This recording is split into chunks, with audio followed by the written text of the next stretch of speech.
I still remember the sound of the cuffs clicking shut.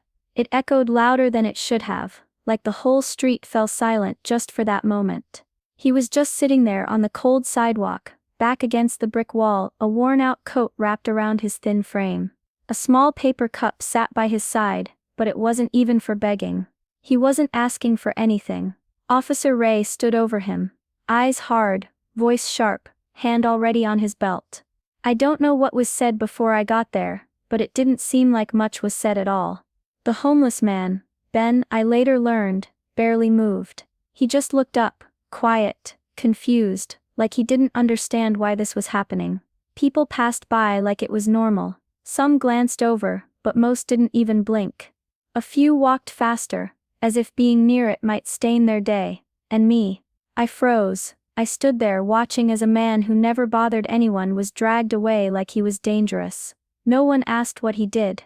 No one cared to know. Except me. Something about the way he looked, hurt, but not surprised, stayed with me. It wasn't the first time someone treated him like that, and it probably wouldn't have been the last.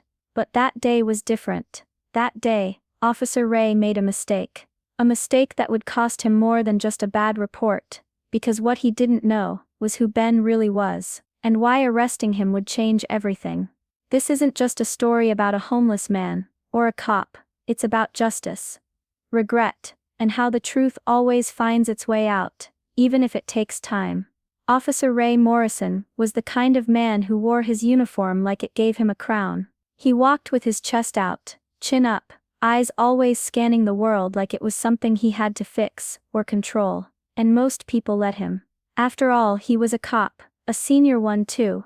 He'd been with the department for almost 12 years and had built a reputation for being effective, but effective doesn't always mean fair. Ray had a way of making you feel small just by looking at you. He talked down to those he didn't respect, and that was a long list. Drug addicts, teenagers in hoodies, immigrants who barely spoke English. But his favorite targets were the homeless. To him, they were just trash on the sidewalk. I once heard another officer whisper, taking up space, dirtying the city.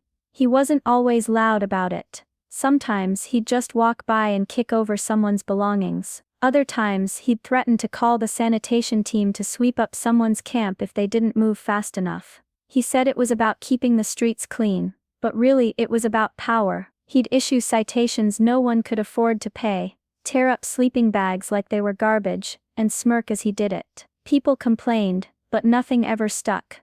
He knew the rules well enough to dance around them. He never left a mark, never crossed the line far enough for a lawsuit, just enough to remind people he was in charge. To his peers, Ray was dependable. They said he got the job done. They liked that he wasn't soft, that he didn't waste time. And because of that, no one looked too closely. They didn't ask why the same people kept showing up in his reports, or why some never showed up again. I used to see him most mornings during my walk to work, patrolling the same streets, nodding at store owners, barking at the ones who didn't move fast enough. He always looked angry, not just serious, angry, like the world owed him something. There was one morning I remember well. A teenage boy was skateboarding near the park, not bothering anyone, just practicing tricks. Ray walked up, grabbed the board midair, and snapped it in two with his boot. Said it was a safety issue. The boy didn't argue, just picked up the pieces and walked away. No warning, no ticket, just humiliation. That was Ray Morrison. And when he saw Ben sitting on that sidewalk, quiet, still not hurting anyone, he didn't see a human being. He saw a problem, something to remove. What he never expected was that this problem would end up being the one thing he couldn't sweep under the rug. Every morning on my way to work, I passed the same corner. Right next to the coffee shop, with the green awning, there was always a man sitting quietly against the wall. He had a thin gray beard, kind eyes, and always wore the same brown coat, faded and frayed at the edges. That was Ben. He never called out to people, never held a sign. He just sat there with a book in his lap, slowly turning the pages, like time didn't matter. Sometimes, when the sun hit just right, he'd lift his head and close his eyes, like he was somewhere else completely. Somewhere better. He didn't beg. Not once. I never heard him ask for money. The only thing he offered was a gentle nod, and a soft smile, if you looked his way. Most people didn't. They walked past like he wasn't there, like the air around him didn't exist. And honestly, I was guilty of that too. At first, but over time, I started noticing the little things. An older woman would stop by and hand him a sandwich every Tuesday. A teenage boy once gave him a scarf when it snowed. The barista from the coffee shop left a cup of hot tea on the windowsill near him every morning without saying a word. These quiet acts of kindness weren't loud or proud, they were just human. Ben never looked surprised when people helped him. He always said thank you with his eyes more than his words. And even though he had nothing, he gave back in his own way, with peace. There was a calm about him, like he'd already seen the worst of life and decided not to be angry about it anymore. I used to wonder about his story, who he was before the streets, what led him there. Because he didn't look like someone who belonged on a sidewalk. He looked like someone who used to belong somewhere. Someone who had a life, a home. Maybe even a family. But I never asked. And he never told, he just kept reading, sitting quietly, rain or shine, until the day Officer Ray came. That day everything changed. That quiet man, invisible to most, was about to become the center of a storm no one saw coming. It was colder than usual that morning. The wind cut through my coat, as I walked my usual path toward the coffee shop. I looked ahead, already expecting to see Ben sitting in his usual spot, tucked into his corner, his book resting in his lap, like always. But that morning, something was different. Officer Ray was there, standing over Ben with his hands on his hips, barking words I couldn't quite hear at first. I slowed my steps, drawn in by the sharpness in Ray's voice, and the tension in the air. "You've been warned," Ray snapped, loitering. "Disturbing the peace. You think this sidewalk belongs to you?" Ben looked up, eyes calm, but tired. "Officer, I'm not disturbing anyone. I'm just sitting here. Reading. I always sit here." His voice was gentle, no hint of defiance, just an attempt to be understood. But Ray wasn't in the mood for understanding. Maybe he never was. "That's not your spot," Ray barked. "The public's tired of seeing people like you cluttering up the streets." Before Ben could say another word, Ray reached down and grabbed the small cloth bag beside him, the one Ben kept his few belongings in. He opened it, glanced inside, then walked over to the trash can and dumped the contents without hesitation. A blanket. A paperback book. A small photograph. Gone. I gasped without meaning to. I felt my heart pound. My feet stopped moving, but my voice didn't come. I just stood there, watching it unfold, feeling useless. Ben didn't yell. He didn't reach for his things. He didn't even raise his voice. He just looked hurt. Ray pulled out the cuffs and grabbed Ben's wrists, twisting them roughly behind his back. "You're coming with me. Maybe a night in a cell will remind you that laws apply to everyone, even nobodies." Ben looked straight ahead, as Ray pushed him toward the squad car. His eyes met mine for a second. Just a second. And in that moment, I saw something that shook me. Disappointment, not in himself, but in the world, in people. Maybe even in me. I should have said something. I should have stepped in, but I didn't. I stood there like everyone else had all those other days, hoping someone else would do something. And then, just like that, he was gone. Taken away like he didn't matter, like he was nothing. But what Ray didn't know, what none of us knew, was that Ben wasn't just some nameless man on a corner. And that arrest, it would be the beginning of something he'd regret for the rest of his life. After that morning, Ben's corner stayed empty. The space where he used to sit looked wrong without him. I walked past it every day, but something in me tightened each time I glanced over, like I'd walked away from something important. Like we all had. At first, no one said anything. People just went about their days with forced silence, pretending they didn't notice, but the quiet didn't last. One afternoon, as I stood in line at the coffee shop, I heard the woman in front of me whisper to the cashier, "That man, Ben, I once saw him help a little boy find his mom in the park. He stayed with him until she came running. He didn't leave her side until she thanked him." The cashier nodded. "He always left a note on the windowsill when I gave him tea." Just a little scribble that said thank you for the warmth. Sometimes, even if it was just water. That night, I couldn't stop thinking about it. So I started asking, quietly, carefully. A man who worked at the bookstore said Ben used to return the stray carts left on the sidewalk, just so people wouldn't trip. A jogger told me Ben once tied his scarf around a limping dog's paw until the owner returned. Every story was small, quiet, nothing grand, but together they painted a different picture. Not of a homeless man, but of a gentle soul who had been quietly holding our little corner of the world together in his own way. And now he was gone. Not because he'd done wrong, but because someone decided he didn't belong. And slowly, guilt began to spread, not just through me but through the whole neighborhood. We hadn't just watched a man get arrested, we'd let kindness be taken away. I didn't sleep much that week. Every time I closed my eyes, I saw Ben's face, his calm voice, his quiet dignity. And the way he looked at me right before Ray shoved him into that car. I kept thinking, if I don't say something now, when will I ever? So I did. I wrote an anonymous complaint to Internal Affairs. I described exactly what I saw, how Ben was doing nothing wrong, how Ray threw his things away, how he cuffed him like a criminal without reason. I didn't expect anything to come from it. Not really. But a few days later, I heard someone else had submitted a statement too, then another. A local shop owner came forward with something even more powerful, security footage. Clear as day, it showed Ben sitting peacefully with his book before Ray stormed in and escalated everything without cause. Suddenly, it wasn't just a whisper, it was a movement. The department couldn't ignore it anymore. An official investigation was opened. Ray, of course, brushed it off. I saw him strutting around like he always did, laughing with his buddies, calling the complaint nonsense. He even joked about Ben being just another bum who got what he deserved. But Internal Affairs didn't laugh. They started asking questions. They went through his record, and what they found shocked even the investigators.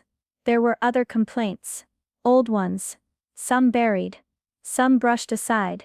Stories about excessive force, verbal abuse, intimidation, especially toward the homeless and vulnerable. Most had been forgotten or ignored. But now, in the light of this new incident, they all came back. This time they had video. They had witnesses.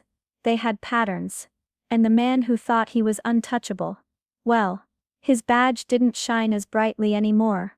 As the investigation deepened, something unexpected came to light, a truth about Ben that no one had known.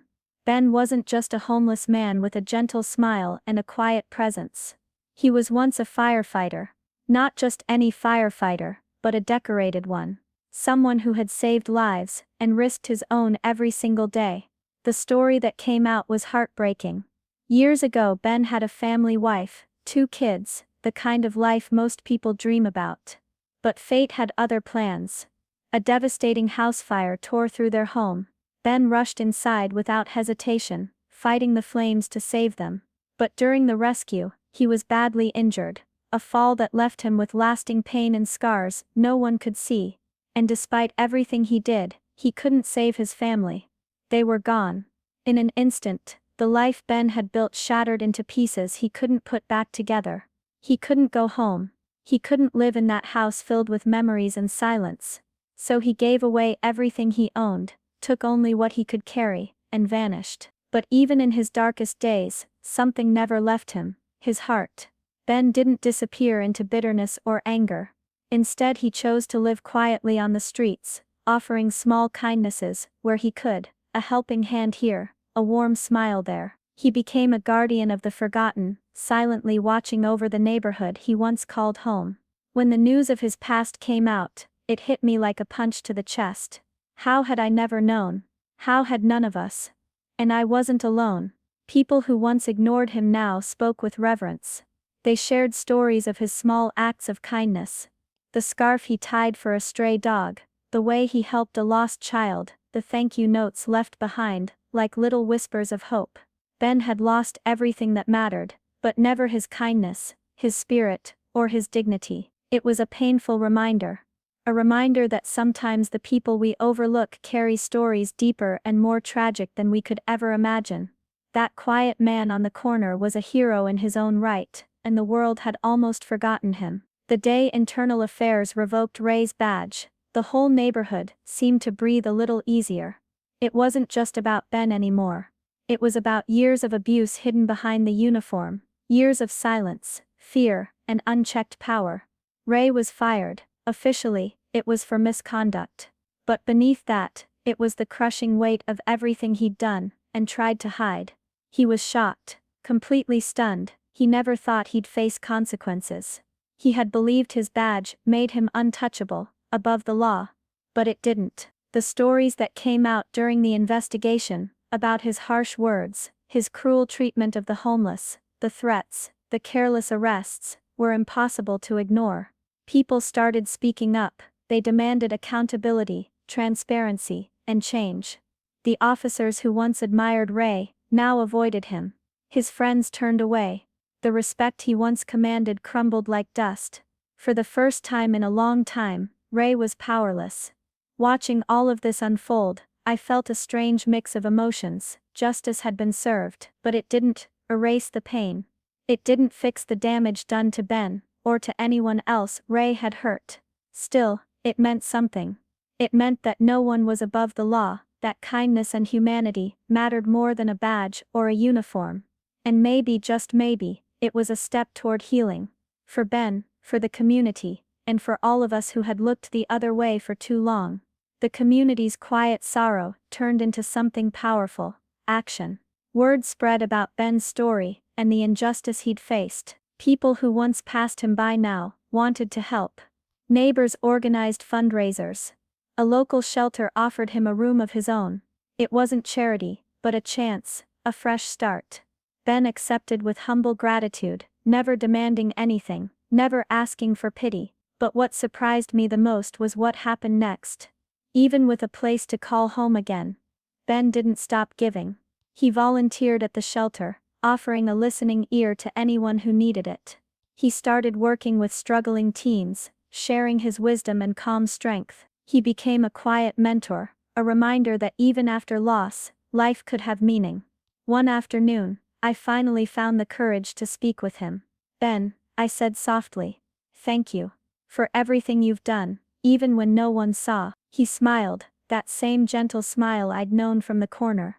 "It's not about what we lose," he said, looking out the window like he was seeing something far away. "It's what we choose to give despite the loss." His words stayed with me. In a world quick to judge and slow to understand, Ben showed us the power of kindness, resilience, and hope. His story wasn't just about tragedy or injustice, it was about redemption. About finding light in the darkest places. And about how even the smallest acts of love could change everything. Ben changed so many lives, without even trying. Just by being kind, even when the world around him was anything but kind. He showed me, and all of us, that one person can make a difference. Not by loud gestures or grand speeches, but by quiet strength and simple acts of love. I thought silence was safer. I thought staying out of things would protect me from trouble. But silence can hurt. Silence lets injustice grow. Silence lets people suffer alone. I stayed quiet once, watching Ben being treated unfairly. That silence stayed with me, heavy on my heart, but not anymore. Now, I know the power of speaking up. Of standing for what's right, even when it's hard. Because if one voice can change so much, imagine what we can do when we all choose to speak. If this story moved you, please don't forget to like, comment, and subscribe for more real, powerful stories that touch the heart and inspire change. Share this video with someone who needs to hear this reminder. One voice, one act of kindness, can make all the difference. Together we can be the change we want to see.